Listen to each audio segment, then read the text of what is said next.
Hi, and welcome back to, I think, episode 8 of the 13 Life-Changing Lessons by George Mack on the Modern Wisdom Podcast. And today we're talking about what he calls the Midwit review, which is really good, and we're going to get to that right now. Came up with this idea of the Midwit review, the Midwit week review, which was previously I'd done like end of week reviews, and it'd be like a fucking 3 hour session.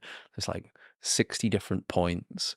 And my Midwit version now is for each area, so like health, life, work, what were the 3 wins this week? And then what are the 3 things that would actually move the needle for each one? And then What do you mean when you say move the needle? I can play it in terms of leverage, in terms of prioritization. Because otherwise, unless you really think about each action, I put that thing in the essay, which is if you don't have 20 minutes each day to think about what's the most important thing, you probably need an hour. So again, another note to myself. And what I mean by move the needle is I think probably one of the underpinnings of the busy trap is that you never really write down your hypothesis like a scientific experiment. You never say, okay, of these, so there's option 1 I can do today, I can reply to this Slack message or all these Slacks. Option 2, I could build out this new marketing funnel that will take me 2 hours. Option 3, I could go see my parents, whatever it is, like in terms of that, and then actually mapping out, okay, according to all my different priority areas, what's that's going to deliver. It's much woollier in life, I guess, but from a business perspective, we very, very rarely ever go, okay, here's the 5 decisions we can make. How much time is each one do we anticipate each one will make, each one will take, and how much revenue or profit will this thing make? And What it's are the only then when you, returns of this thing. Yeah. But we're having to play within the observable metric paradigm again. Yes. Like, look what we're defaulting to. Say, well, quality of life, time with parents, the sanity of the internal texture of my mind, profit. I can see that on a balance. I really love that then, where he's like, sanity of mind, profit. You can definitely measure that. And I feel like a lot of people do this with their health. They're like, I can't exactly measure my health, or I don't really know a good way to measure my health, but I can measure the money in my bank account, so let's focus on making more of that. Anyways, it took me an embarrassing amount of time to realize that the Midwit Week review was actually slang, because Midwit is a slang word, and it refers to someone of average intelligence who tends to overestimate their intellectual capabilities and often engages in shallow behavior. So I think he's doing this because he's kind of calling himself Midwit because he keeps overestimating the amount of work that he can actually get done, and he needs to actually prioritize what it is. And the shallow behavior is work such as checking email or other things that don't actually move that needle forward. And I really love the way he named it. But I'm going to start doing this. Anyways, 3 areas. There's health, life, and work. And then for each of the 3 areas, you write down 3 wins. And what are 3 things that would actually move the needle forward?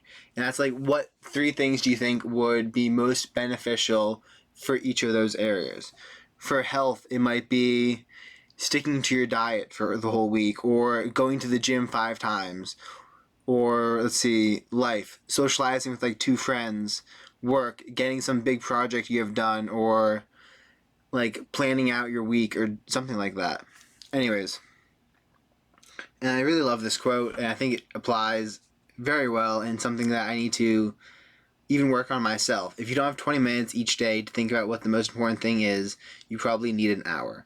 I do find myself sometimes slipping on my meditation practice, and I'm like, oh, I'll get to it later. I keep pushing it off, and I'm like, no, I need to stop doing this. Like, this is good for me. I meditate so I can function properly and actually get more stuff done. Why am I pushing it off to get less stuff done? It's just really stupid, and it's something I need to work on. But scientific method. I do like the fact that Chris brought up the point of these are all just observable metrics, but there is some degree of usefulness to this, and it's how much time will this task take? What are the expected outcomes? So judging these based on specific categories. So if you're looking at money earned, you would list a task that make you money, how much time this is going to take, how much money this is going to make. That works really well. But you can't compare money tasks necessarily to health tasks. Under health tasks, you have to look at what are all my health tasks, and then what is this going to give me for the amount of time I spend doing it?